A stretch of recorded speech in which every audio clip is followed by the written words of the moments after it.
We are Tatsi, the Mud Hen people. The spirit of our people is of courage, of creativity,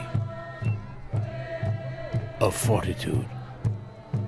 We have withstood the long, dark times of invasion, disease, and genocide in our homeland. Now, we rebuild. We will endure.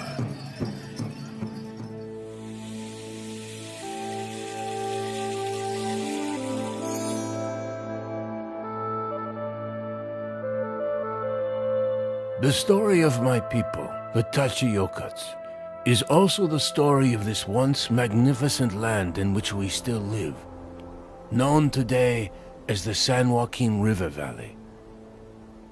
Back in a different time, many generations ago, the numbers of my people were vast, perhaps 70,000 or more of us. We lived in harmony and respect with other tribes throughout what is now known as California. We lived according to the rhythms of the earth and danced to the songs of her seasons.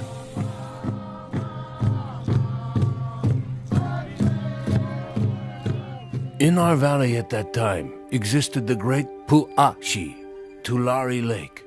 It was the largest body of fresh water west of the Great Lakes back east, and it helped shape who we were as a people. We used its reeds to build our homes and shelters, and boats for fishing and transportation. The Great Lake, which was twice the size of Lake Tahoe, provided abundant food for our people and habitat for the antelope, elk, and other wildlife throughout the area. Like our people, grizzly bears, wolves, coyotes, and mountain lions lived freely in their rightful habitats from the Sierra to the east to the coastal range to the west. In that time, we lived in peace and balance as hunters and gatherers, farmers and fishermen. We created hunting and cooking tools, all works of art, from the earth and its nature. It's out here, how it used to be just like an oasis. You say it's everything green, water, any animals, everything. Bears used to be around here, elks, and all the wild animals used to live right in the valley because this used to be rolling. And I remember that when I was young, before ranchers came from all over and leveled all the land. Far as you could see any which way, it'd be rolling. Our communities, our culture, and our spiritual life were strong, vital, and thriving. But all this would soon change. They killed the whole San Joaquin Valley Indians. And Santa Rosa, Tachi Yokuts, we're on the north side of the Tulare Lake. We were the biggest tribe in California. And there was nobody left.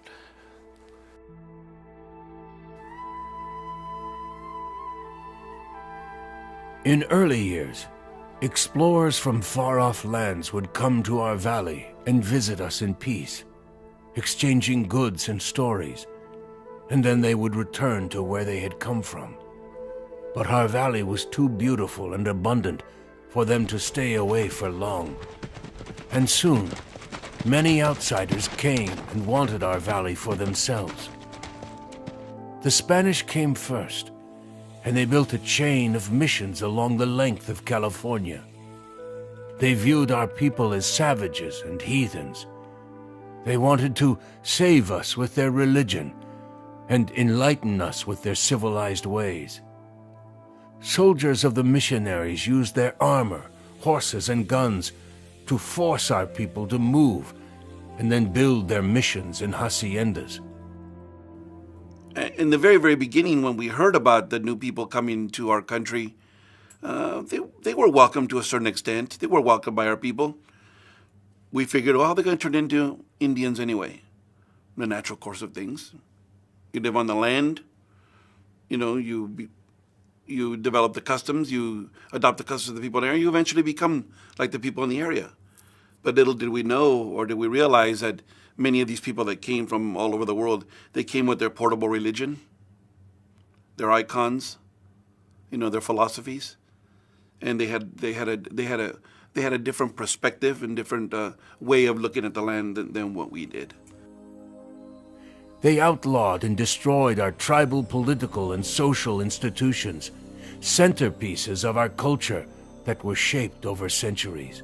They also unleashed upon us the dark side of their European culture, such as technology to help them enforce their rule. Then, invisible plagues and sicknesses from their far-off lands began to attack us. Cholera, dysentery, and measles were unknown to our people, and our bodies had no natural defenses against them. By the thousands, our men, women, and children began to get sick and die.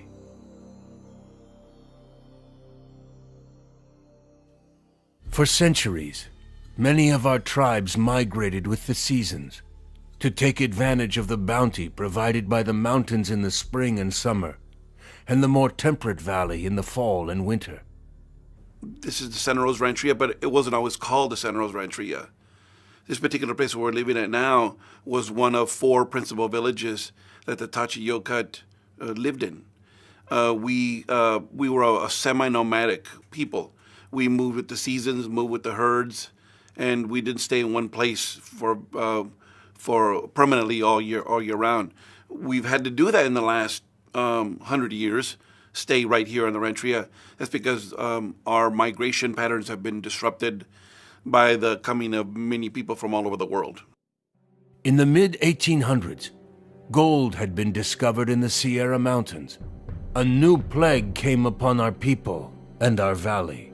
Outsiders rushed California like a swarm of locusts, wave after wave of gold diggers, farmers, settlers, and ranchers.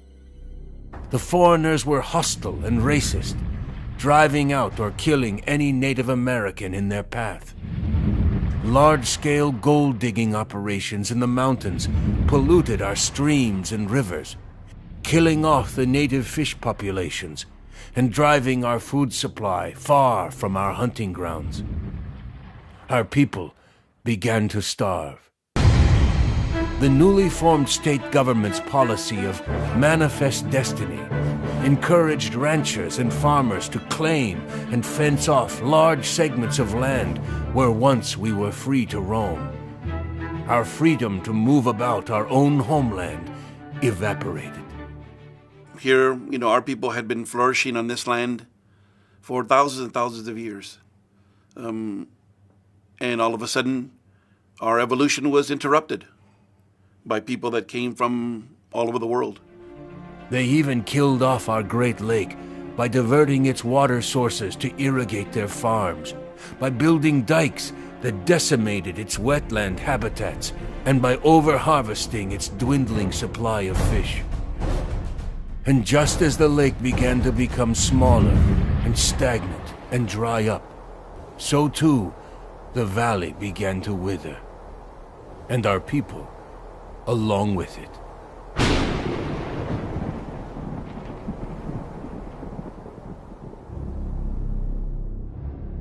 A war of extermination will continue to be waged between the two races until the Indian race becomes extinct. The newly formed California government was overly hostile to all Native American tribes. Our genocide was officially sanctioned, with rewards being offered for the scalps of our men, women, and even children. They used to use dogs, them Rottweilers. If you're 12, 13 years old, they'd tell the young boys to run through the sagebrush, go, and they'd turn the dogs loose on them, and that's how they had their fun, using Indians as targets for their dogs. So. With our homelands being stolen and our decimated people under violent siege, we agreed to a treaty that would move us to the perceived safety of a government-protected reservation. But as with all the other treaties we have signed with the government since then, this treaty was never ratified and honored by the government. Various Yokut tribes that used to be neighbors for centuries were split apart to live in different parts of the state. The men, women, and children of our tribe were forcibly marched on foot from our village in the San Joaquin Valley to far away in Colinga. It was hardest on our elderly. Many of our members starved along the way. We're talking about walking from here to Colinga. You're looking at 50 to 60 miles. So it would be a long trek. Those of us that survived sought to begin a new life in Colinga. But as we settled in, the invisible hands of the government uprooted us again.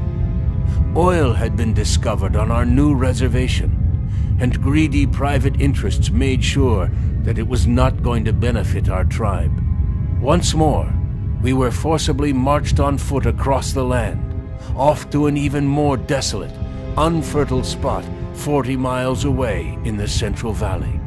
A no-man's land no white rancher or settler wanted or would claim.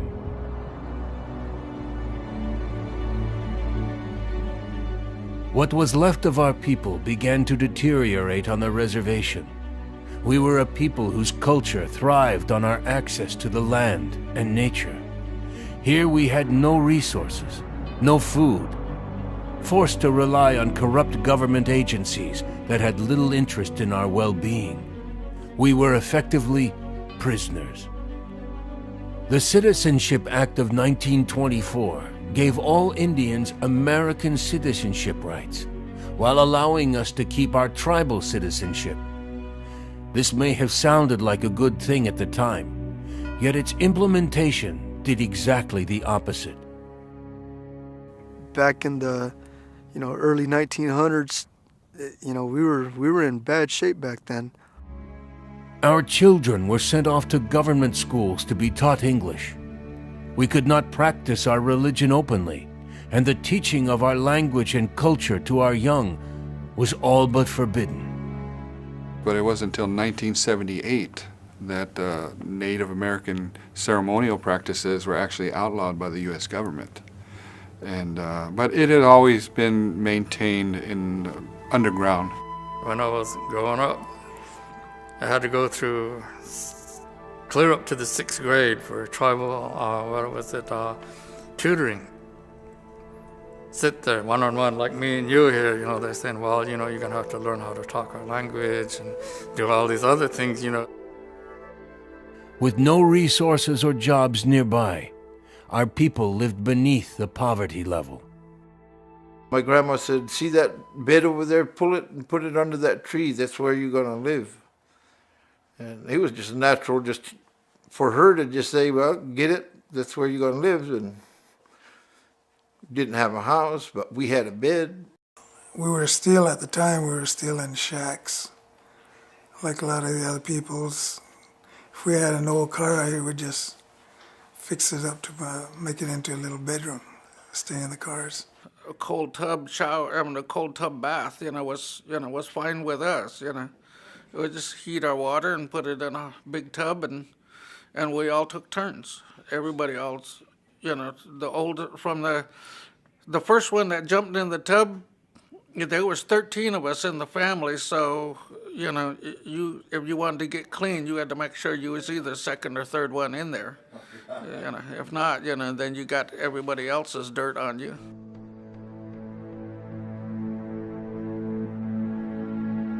Finally, in 1934, after living in a bureaucratic limbo for decades, the Santa Rosa Rancheria was officially established. It was 40 acres of dry, desolate farmland that no one else wanted. But we at least now had a land we could call our home. By now, there were only 40 Tachi Yokuts left. Our tribe consisted of several close families, and the village of Wee became not simply a reservation, but our small, simple rancheria. We lived in tule huts, tin houses, old cars, and chicken coops. We took on American-sounding names so that we could acquire work in the area.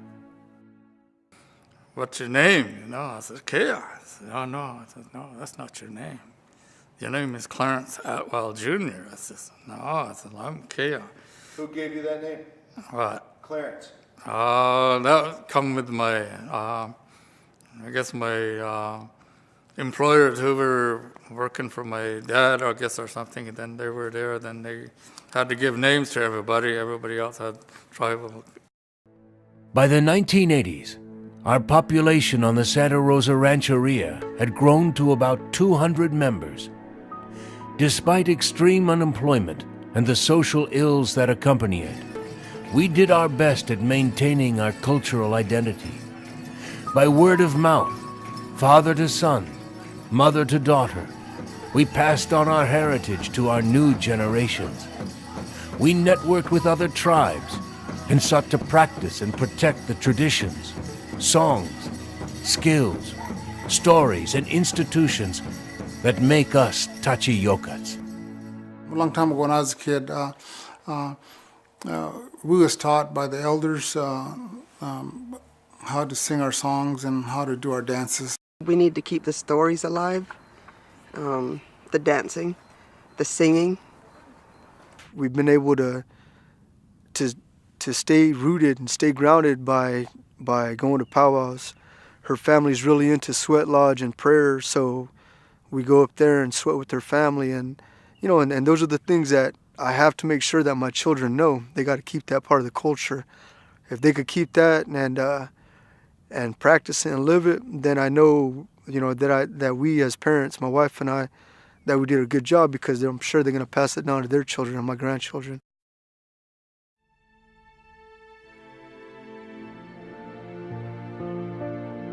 In the early 1980s, a glimmer of hope for a better economic future dawned for the Santa Rosa Rancheria. Our tribe had opened the door to our future. It was November 4th, 1983, and we had little clue what a momentous day it would be. Well, when they first came to me, you know, I said, hey, you know, this guy's doing is nerd. That's the old ladies' game. Nobody's gonna play bingo, you know, all this stuff, you know. I said, oh, no, it'll be high stakes. And what you talking high stakes? You know, $50, $100? Oh, no. We're talking thousands. When we opened up the bingo hall, and they said, well, you know, today's the big day. You know, we're gonna open the doors to the casino. And so that day when we were there, I don't know what it was, but I know there was cars lined up from here all the way clear to Lemoore, I guess. They were all coming in to play bingo. You know, I said, dang, that's a lot of people. You know. Just a few years later, the Indian Gaming Regulatory Act was passed by Congress. It acknowledged the right of American Indians to make gaming compacts with the states where their reservations or rancherias were located. This meant more income and employment for our people. We started out with 18 machines. That was a tryout. They said, well, you can try this, okay? So we got the 18 machines. In about a month, we made $200,000. I said, what do we do now? I said, we buy more machines. As the casino grew into a major attraction in the area, it created much-needed jobs for the rancheria and provided the tribe with enough income that we could once again begin providing our community with basic necessities. We could begin providing early education for our children and provide appropriate care for our elders, including a nutritious food program delivered door to door. We could build decent housing for our people and provide healing, counseling, and educational services for those that needed it. Finally, after over a century of constant hardship, our people began to see a glimmer of hope and prosperity. Growing up and seeing all the hard times, and then seeing the progression from when the casino was built, you know, you kind of it keeps you grounded because you know what you've witnessed as you were growing up, and then your parents and your grandparents kind of, tell you stories from back when they were growing up out here. It keeps you grounded. It gives you a sense of being humble. Our tribal leaders, Clarence being one of them. I mean, I remember when I was small and listening to him talk, and he always used to talk about we're going to be self-sufficient, and we're going to, this place is going to take us in many different directions. We're going to have our own housing. We're going to have our own government. We're going to have our own this. We're going to have, this is going to, pretty much provide for our future. And everything that he said was going to happen, happened. We worked with several management companies through the early years that assisted us in the growth and development of our enterprise. But in 1994, the tribe took over complete operation of the facility, and the Palace Indian Gaming Center was born. Well, it was British American Bingo came. They're the ones that said, well, we'll come and build your casino and all this stuff. Chief, I said, we've always had to ask somebody to do things. When are we ever going to say, this is what we're going to do? And he just says, he didn't have the answer. And I said, why do we have to ask anybody? I said, we own the thing. Everybody was there. I said, hey, these guys are just coming in and getting their 30%. I said, we haven't gotten nothing yet. What do we do, So they said, well, why don't we just tell them thank you for everything they did and everything else, and then I says, we're doing it all anyway, we might as well just go ahead and take it over and do it ourselves. And I said, oh, that sounds good. Today, the Tachi Palace Hotel and Casino is a thriving enterprise that has provided a true rebirth of pride and prosperity for the Santa Rosa Rancheria. Gosh, there's numerous what the tribe has done, and also the casino has done for the community at large. I mean, it's helped a lot of people strive and get better along the way as a group. The average education level of our young is now high school and college level, up from an 8th grade level a mere 20 years ago. We're called the Tachi Yokuts Early Education due to the fact that we're tribally owned and not considered Head Start because everybody's over income and Head Start is low income. We use a lot of the curriculum that some of the schools use. We've used high reach learning. When we started out, we did our own, like from the crib and stuff, they had their curriculum that we had to follow. A lot of it is basically for the 3-year-olds a lot of it is hands-on, playing, socializing, getting to share and stuff like that. 4-year-olds is more preparing, getting them ready to go into kindergarten, more of the ABCs, numbers, colors, and so forth, tracing, writing their names, and so forth. Currently, our education department does a lot of services for the community, from tutoring to monitoring the students' academics and attendance to higher education and after-school program. We also run a summer enrichment program as well. We have a full staff who works directly with the schools and the parents to make sure our students are being successful when it comes to their academics. Over 60–70% of our students are graduating from high school and moving on to higher education. So my goal is to continue that and increase those numbers so that all of our students are walking that line at high school and move on to college so that they can better themselves, educate themselves, because they're the ones that are going to be our leaders in the future, and they're going to be my leaders as I get older. So I would love to see that our children are well educated and are directed into that path for success. When they graduate and going to high school, walking that main line in high school is my main. That's really heartwarming for me to see that they made it all the way, and we gave them a start. Now, with our commitment to educational initiatives, scholarships, and internships that help educate and train our people, we have reestablished our self-sufficiency, empowering us to, among other things, grow our rancheria from only 40 acres just a few decades ago to nearly 2,000 acres of traditional lands that are still sacred to our people. Everything we have comes from the Mother Earth. Everything we have, we owe everything to our Mother Earth. In our language, we say Pa'an, the Earth. And when we go to the schools, we've been giving that message to school children now for the last 30 years. The Earth is also your responsibility. We Native people, we feel we're caretakers of the Earth. That's one reason why we're put here on the Earth. One of the reasons we're put here on the Earth is to take care of the Earth. And we tell children, you too have a responsibility to take care of the Earth. If you don't take care of the Earth, it won't take care of you.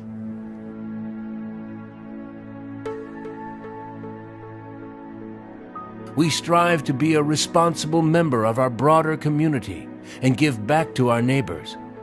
Among other things, we've donated fire trucks to local cities in need. They've contributed a lot of resources and support to the fire department in particular. Just the purchase of the fire apparatus, emergency defibrillators. They bought our first generation defibrillators in the past, and just the financial support that the Indian Gaming has done has made it to where we can survive. We've always done a lot of stuff for the community. We always do the Relay for Life, which is for the cancer awareness. We always do the Toys for Tots. We donate hundreds of thousands of dollars into the government system. The county system. That way we can run our fire stations, our police departments. A lot of the money is being given back to the community because the community is the ones that put us here. We have shown that as a people, we can and will endure. Still, there is much work to be done. I guess we're in good shape. But the young ones are going to have to use that education because old ones are going, and I don't know who's going to be watching out for the tribe. As we nurture and prepare our next generation for the challenges of our tribe's future, we must stress that it is on the foundation of our elders' experience that we must continue to grow, build, and move forward. To respect our elders and remember what they and our ancestors before them have endured.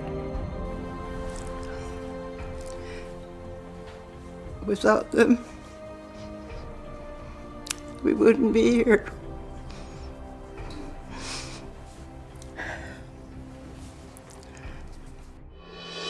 Each day, we as a people grow stronger.